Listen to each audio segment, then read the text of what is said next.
Bom dia a todos. Primeiramente, a gente gostaria de solidarizar ao colega da ESPN, né, e aos familiares por toda a situação que aconteceu.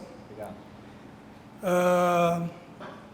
Em relação ao início dos trabalhos e pré-temporada, nós já iniciamos numa forma onde a gente já desenvolvendo o modelo de jogo desde o primeiro dia, e também com as análises, exames e avaliações físicas, para que a gente possa ter uma ideia de como os jogadores chegaram nesse primeiro momento. Então, nós temos aí um calendário onde nós vamos ter, a partir da terceira semana, com microciclos de 2 jogos por semana, e a gente tem a expectativa que isso se siga até início de março, principalmente se a gente tiver êxito nos 2 playoffs da pré-Libertadores, ou como vocês gostam de falar, para mim já começou a Libertadores, né? E então acredito que no decorrer dessas 2 primeiras semanas nós vamos desenvolver as questões do modelo de jogo, que já iniciaram numa situação mais simples para o mais complexo, mas caracterizando o treino sempre com muita intensidade. Então, vocês já viram, já puderam perceber que os treinos são muito intensos. E aí as questões individuais a gente vai colocar, as correções e preventivos vão ser colocados pré-treino e pós-treinamento.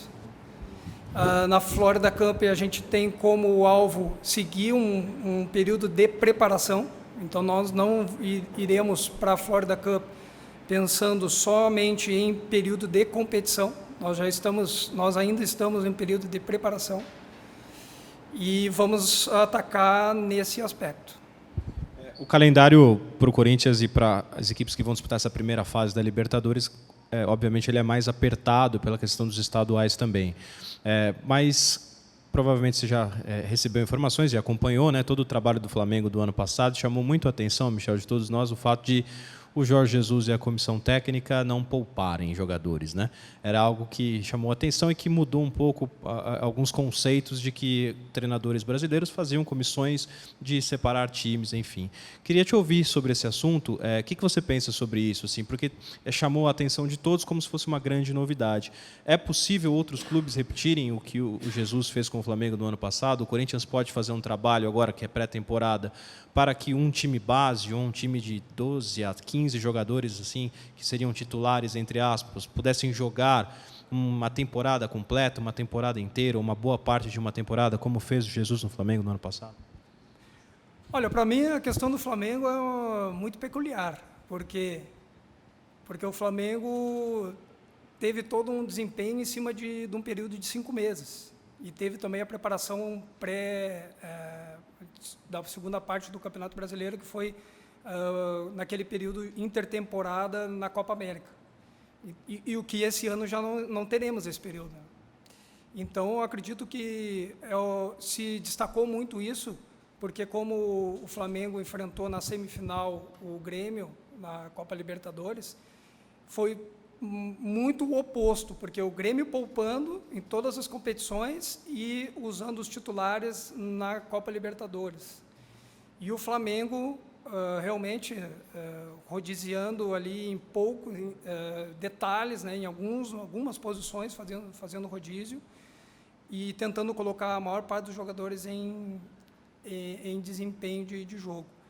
Agora, eu vejo assim que com o calendário que a gente tem, principalmente para aqueles times que vão jogar todas as competições, são cerca aí de 80 jogos no ano. É muito pesado, e só que para nós é muito particular, muito peculiar também o nosso calendário e a nossa preparação, porque nós vamos disputar o Campeonato Paulista para ganhar. Nós temos a situação inédita do tetracampeonato, e que para nós é importantíssimo, até para começar bem e também deixar todos muito concentrados em relação ao Campeonato Paulista, e que no caso, vou dar o exemplo aqui do Internacional de Porto Alegre, que também vai jogar a pré-Libertadores, eles, pelo que eu sei, eles não vão iniciar o Campeonato Gaúcho com o time titular, vão priorizar a pré-Libertadores. Mas nós temos que pensar no Corinthians. Não podemos pensar, como é que foi o Flamengo, como é que foi o... Nós vamos pensar no Corinthians e vamos trabalhar em cima do Corinthians, daquilo que a gente tem, daquilo que os jogadores estão nos dando em termos de resposta, de performance e também de treinamento. Então, eu realmente não me preocupo assim, com o que acontece nos outros clubes. Falando um pouquinho na linha do que você falou de continuar a preparação na Florida Cup, qual que é a ideia para os jogos? Talvez seja trocar todos os 11 titulares, usar também como um período de testes? O que vocês já pensaram para a Florida Cup? Olha, como eu falei antes, é um período de preparação. E num período de preparação, tu não pode criar um momento de competição, um microciclo de competição. Então, nós iremos para lá. Provavelmente o primeiro jogo vai ter muitas trocas. Eu não posso te dizer agora vai ser 11 trocas, mas com certeza nós vamos fazer muitas trocas para que a gente possa seguir treinando. Porque se nós jogarmos o primeiro jogo contra o New York City com o time considerado titular ou com os jogadores que estão mais preparados para suportar os 90 minutos, no outro dia a gente já não pode treinar. Esses jogadores que jogaram mais tempo vão ter que fazer um recovery. E aí, então, a questão é essa, é período de preparação e, com certeza, muitos jogadores vão, não digo todos os jogadores vão jogar, mas a grande maioria vai participar e vai ter essa questão de poder treinar no dia 16. Queria que você falasse também um pouquinho sobre os reforços, principalmente sobre o Sid Clay, que está há 7 meses sem jogar. A comissão trabalha com algum tipo de prazo para que ele esteja no nível dos demais jogadores? O que vocês encontraram aí? Essa questão do Sid Clay, eu até tenho prazer de responder, porque eu conheço bem lá o leste europeu, né? O Dinamo de Kiev, ele estava jogando lá. O primeiro ano ele foi o único brasileiro que jogou, e eu sei bem o que estava acontecendo lá, porque, inclusive, o vice-presidente do Dinamo de Kiev foi o diretor executivo do Metalist, quando eu trabalhei no Metalist. Então, o primeiro ano ele atuou, e o segundo ano ele acabou, como mudou a comissão técnica, ele acabou tendo um outro tipo de trabalho, e aí ele realmente o clube deixou um pouquinho a desejar em relação ao Sid Clay. Mas a gente já fez as avaliações, estamos fazendo ainda, não terminamos todas as avaliações com ele, e eu acredito que ele vai dar a resposta, até porque já jogou no Corinthians, né? Ele sabe o que vem aí pela frente, e ele também, nós temos os históricos dele, isso facilita muito o trabalho para a gente poder fazer com que ele alcance o mais rápido possível a sua performance. Aproveitando, então, o gancho que você deu, eu queria que você falasse desse seu período lá, quanto tempo, até para a gente conhecer essa sua viagem lá para o outro lado. Eu tive 5 temporadas no Metalist da Ucrânia, onde nós tínhamos lá muitos brasileiros atuando. Vou citar alguns aqui para não ficar muito... O Tyson, o Cleide Xavier, Rodrigo Moledo, Diego Souza, Márcio Azevedo, alguns jogadores que tiveram passagem, o Marlos, que agora se naturalizou ucraniano, joga na seleção da Ucrânia. Então, foram muitos brasileiros, também muitos argentinos. Então, a gente tinha aquela questão do Shakhtar, que era o time que só tinha brasileiros, e o Metalist, que era o time dos sul-americanos. E um clube com muita estrutura, história, um clube quase centenário, um clube com torcida. Nós jogávamos sempre com cerca de 35, 40 mil pessoas no estádio. O estádio foi sede da Eurocopa de 2012. A estrutura do clube, sem treinamento, inclusive tu conhece lá, é uma estrutura que recebeu Portugal. Portugal ficou lá na Eurocopa. E o clube chegou em 2013 a ficar entre os 30 melhores da Europa. A gente não jogou Champions League, mas no ranking da UEFA nós chegamos a ficar entre os 30 melhores da Europa, atuando todos os anos na Liga Europa, participando de pré-Champions League, e inclusive na Liga Europa a gente chegou até as oitavas de final. Até as quartas de final. Então foi um trabalho excelente. Depois eu retornei para o Brasil, fiz alguns intercâmbios, inclusive estive na ESPN participando do programa com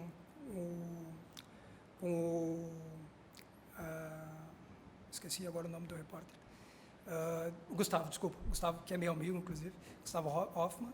E aí depois eu voltei para a Moldávia. Eu tive uma proposta da Moldávia, fui para o Sheriff Tiraspol, da Moldávia. Lá fiquei por 2 anos, a gente conquistou 2 vezes o Campeonato Nacional, conquistamos a Copa da Moldávia, e também a Supercopa da Moldávia. Inclusive, essa tríplice coroa aí, né, campeonato, Copa e Supercopa, fazia 10 anos que o clube não conquistava. Lá eu tive uma experiência com N treinadores, italianos, croatas, francês, moldavo, né, que se chama. E aí depois tive a proposta para ir para a Rússia no ano da Copa, que foi um time que estava na 2ª divisão, subiu para a 1ª divisão, e como eu já sabia falar russo, o pessoal me convidou, porque eles também tinham interesse de levar alguns brasileiros para lá. E aí eu fui para se chama Tosno, de São Petersburgo, o nome do time. E aí eu trabalhei nesse time, nós disputamos o campeonato russo, e conseguimos um título inédito, que ninguém esperava, que foi, nós fomos o campeão da Copa da Rússia, enfrentando o Spartak Moscou na semifinal. E aí, depois disso, o treinador que estava nesse time, o Dmitry Parfenov, foi para o Futebol Clube Ural, e aí ele me convidou para ir com ele, e eu fiquei 1 ano e meio, quase 2 temporadas no Futebol Clube Ural. Chegamos de novo na final da Copa da Rússia, ficamos no 9º lugar no Campeonato Russo, e perdemos a final para o Lokomotiv Moscou. Então, essa foi a minha trajetória lá. Inclusive, eu estive na Copa do Mundo, né, olhando os jogos, olhei Costa Rica e Brasil, olhei Irã, Marrocos. Então, para mim foi uma experiência única e ganhei muita experiência, mas nunca deixando o Brasil de lado, nunca sempre olhando futebol sul-americano, Copa Libertadores, Campeonato Brasileiro, às vezes ficar até às 3, 4 da manhã para poder olhar o jogo, para não perder aqui essa referência, porque a minha ideia era um dia retornar. E consegui retornar e com um grande treinador e também num grande clube, que não é só do Brasil, um grande clube do mundo, né? E quais as diferenças de preparação que você aponta, o que você trouxe de lá para cá? E, por favor, rasgue um russo para a gente aí. Então, vou começar primeiro respondendo a tua pergunta. Assim, a questão metodológica, ela difere, principalmente no leste europeu, por essa questão do frio, né? Que, por exemplo, treinamento de força, a gente não poderia utilizar no campo, tinha que fazer muito pré-treino, pós-treino, até no início eu tive um pouco de dificuldade com isso, mas consegui me adaptar. Mas o que difere muito em relação ao Brasil, e que também agora está mudando um pouco aqui essa ideia, que vocês já estão vendo aqui no Corinthians, que é a questão de desenvolver preparação física através da ideia do treinador ou do modelo de jogo, né? Não se vê um treino puramente físico no leste europeu ou na Europa, nos grandes clubes. Não em todos os clubes, mas nos grandes clubes. Então, eu acredito que essa é a grande diferença na questão metodológica. E aqui no Brasil a gente já vê que isso está mudando, até com essa relação dos estrangeiros virem para cá, dos treinadores também se atualizarem, dos cursos de capacitação da CBF, né, orientados por profissionais de outras nacionalidades, esses intercâmbios, a própria internet. Então, isso tudo faz com que o processo de capacitação e atualização dos profissionais cresça. Mas o Brasil é referência em quê? Em reabilitação, em prevenção, já está nessa linha. E então acredito que a gente tem muito para crescer aqui ainda, e nessa questão metodológica vamos evoluir mais. E acho que já deu para ver um pouquinho também quando o Flamengo enfrentou aí o Liverpool, né? Que foi um jogo bem parelho, foi um jogo bonito de ver, né?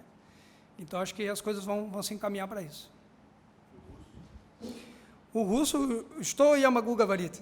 Tipo, o que eu posso falar? Spasiba, za все, tipo, obrigado a todos, mas acho que não terminou. Пока не закончились, né? Tipo, пока не закончились, por enquanto não terminou. Ô, Michel. Obrigado. Spasiba. Uma coisa que o torcedor fica muito curioso nesse início de ano, início de temporada, é o time, né, que vai iniciar o ano, quer saber a escalação e tal. Nesse início de temporada, quem escala é o preparador físico? O que eu quero dizer com isso? Há uma conversa entre você e o Thiago.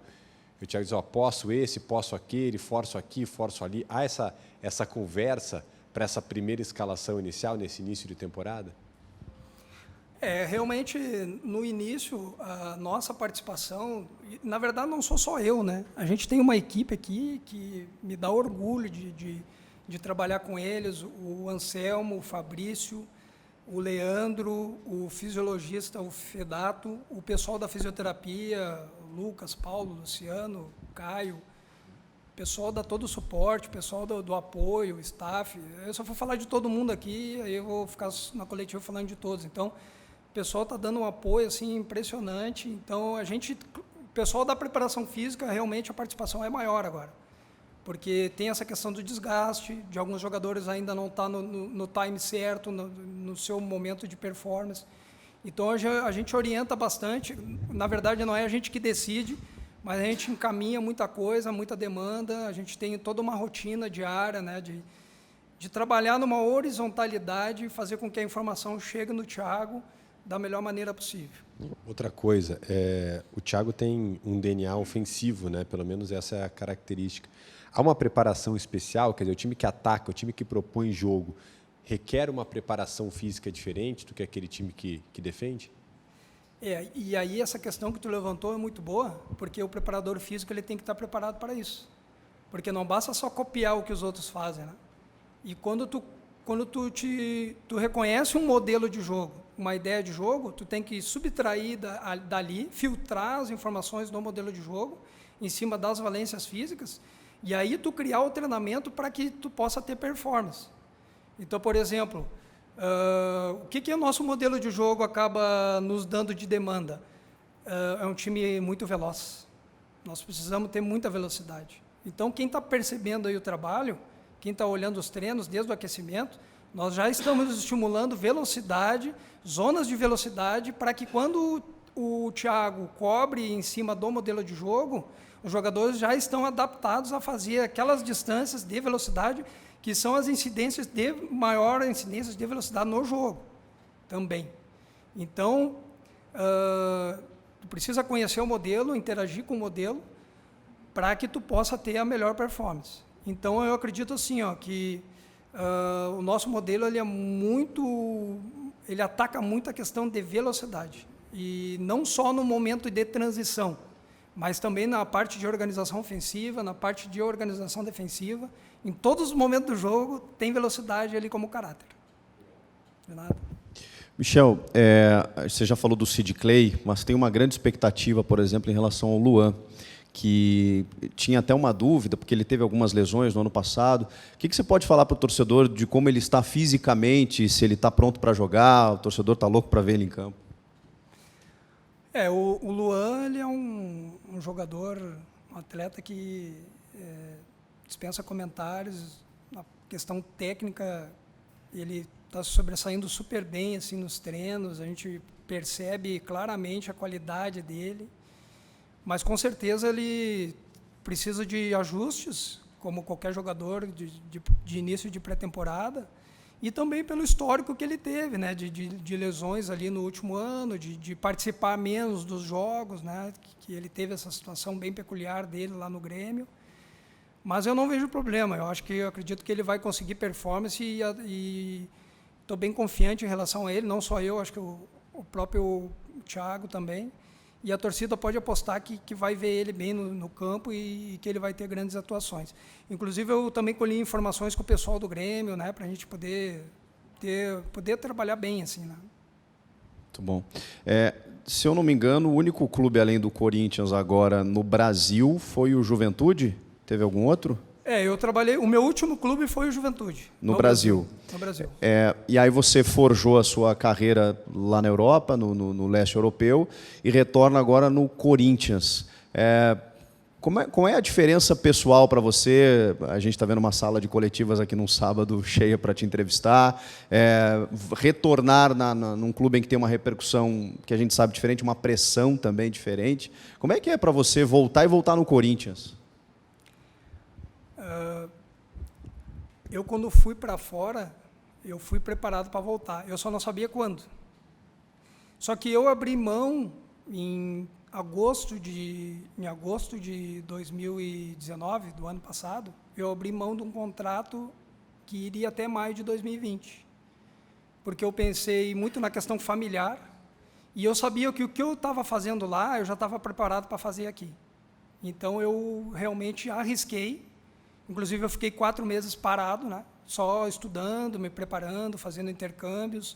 Estive aqui em São Paulo fazendo cursos, estudando em casa, me preparando, fazendo contatos, até que veio a oportunidade de trabalhar com o Thiago. E eu tinha outras possibilidades também, bem encaminhadas, mas eu praticamente arrisquei porque eu sabia do meu potencial. E, como eu tinha falado já no início da coletiva, veio numa situação assim que eu imaginava, mas não tão grande, né? Porque, além de vir para o Corinthians, ainda com o Thiago. Então, eu estou satisfeitíssimo. Michel, tudo bem? Vocês iniciaram o trabalho aqui, restando menos de um mês para o primeiro grande compromisso do Corinthians na temporada, que é a chamada pré-Libertadores, né, que já vem atrelada a muita preocupação, justamente por ser no início do ano, ainda mais com uma mudança de filosofia do trabalho. Enfim, minha pergunta para você, o torcedor também se preocupa bastante com isso, dá tempo de chegar voando no dia 5 de fevereiro? Em qual patamar o Corinthians estará para esse primeiro grande compromisso do ano? A gente trabalha para isso. Nosso primeiro compromisso é dia 23, né? Então, a gente está se preparando muito para isso. Claro que tem situações, como a gente está em pré-temporada, situações de alguns jogadores que vão ficar um pouquinho para trás, outros que vão já estar preparados, mas no coletivo, a gente quer que já na próxima semana a gente possa adquirir uma progressividade para quando chegar no primeiro jogo da temporada, a gente estar no máximo possível preparado. Só que o que difere é essa situação. Se tu analisar o jogador puramente no caráter físico, pode ser que alguns jogadores não estejam preparados, ou até estejam preparados em relação àquilo que eles já fizeram na temporada passada.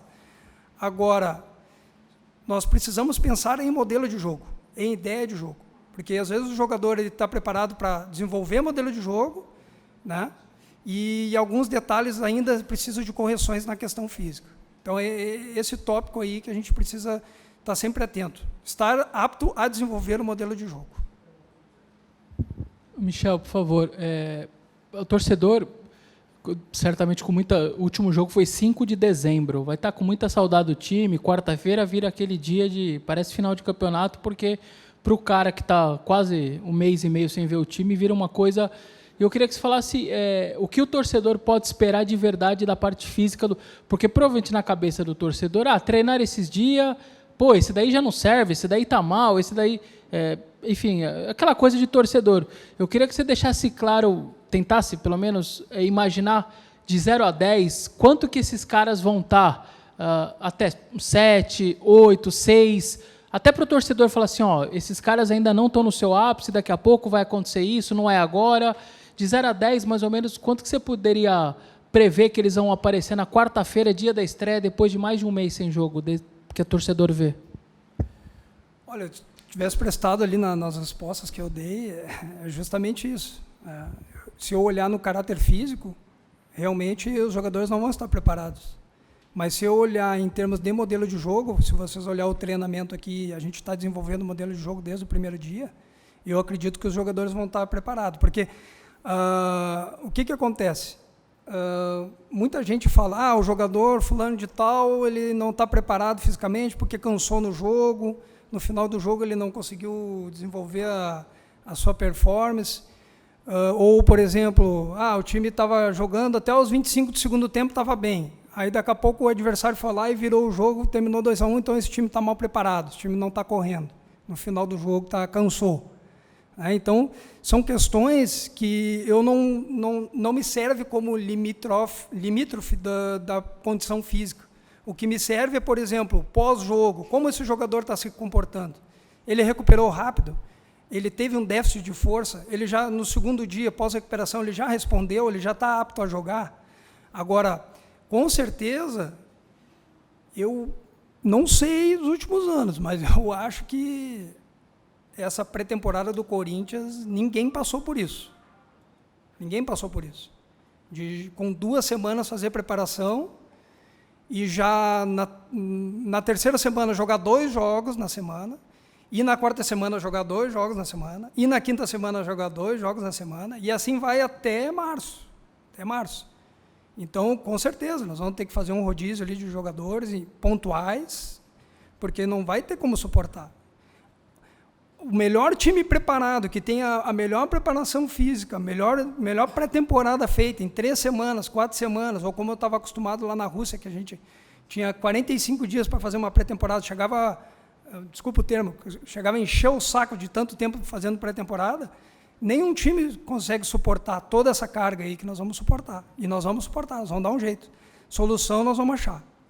Michel, só uma curiosidade, não sei se você está acompanhando, mas já a primeira polêmica de preparação física da temporada é a famosa caixa de areia do Antônio Melo.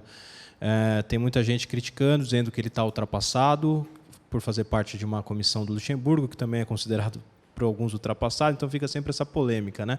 Queria saber o que você acha da caixa de areia. A gente não viu aqui em nenhum momento você utilizar isso durante essa primeira semana. Se você é a favor, contra, e se você acha que esse procedimento já está ultrapassado também. Olha, em relação à metodologia, eu acredito que cada comissão, cada preparador tem a sua ideia, até porque os caminhos eles são diferentes, mas o objetivo é o mesmo, que é conquistar. Conquistar título. Às vezes tem times que não estão preocupados, quer dizer, não tem toda uma situação para conquistar títulos, mas conquistar daqui a pouco uma vaga na Libertadores ou não ser rebaixado, né? Então, não é só conquistar títulos, e sim conquistar objetivos. Eu, em relação à caixa de areia, eu utilizei muito quando eu comecei como preparador físico, lá na década de 90. Inclusive, eu acredito que é um mecanismo de treinamento, principalmente para te desenvolver preparação física individual, como resistência de velocidade ou resistência de força. Mas, como para mim, o jogador de futebol ele atua no gramado, ele não atua na areia, eu não vejo, na forma coletiva de desenvolver preparação física, fazer um trabalho na caixa de areia. Individualmente, daqui a pouco um trabalho de reabilitação ou buscando performance individual, não tem nada contra. Até acho que é um bom mecanismo. Agora, para a parte coletiva, eu já não tenho interesse em desenvolver, porque acredito que tu vai criar toda uma adaptação num piso que tu vai ter que adaptar e depois readaptar, né? Então, eu acredito que não é a melhor forma. Mas, como no início da resposta eu já falei, cada um tem a sua metodologia. Né? Spasiba. Obrigado.